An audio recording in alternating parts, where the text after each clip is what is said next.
তুষারের উদ্দেশ্যে আমি বলতে চাই এবং এনসিপি যারা আমাকে নিয়ে নোংরা খেলায় মেতে উঠেছে তাদের উদ্দেশ্যে আমি বলতে চাই, আপনারা যদি এই মিথ্যা প্রচারণা থেকে বিরত না থাকেন তাহলে আমি বাধ্য হব তুষার আমার সাথে নেপালে বসে যেসব ভিডিও আমাকে পাঠিয়েছে, যেসব নগ্ন জিনিস আমার কাছে আছে সেগুলো আমি প্রকাশ করতে বাধ্য হব। তখন কোথায় গিয়ে আপনারা প্রিটেন্ড করবেন আমি কিন্তু জানি না।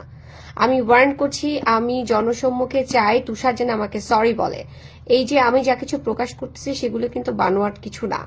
তুষারে যদি ওখানে তার নাম ব্যবহার করতে নাই চাইতো, তার মনের মধ্যে যদি কোনো রকম শয়তানি চিন্তা নাই থাকতো, তাহলে ওখানে সবাই জানে বাংলাদেশের ম্যাক্সিমাম মানুষ যে human rights activist Rezaur Rahman Lenin তিনি আমার বড় ভাই সমতুল্য।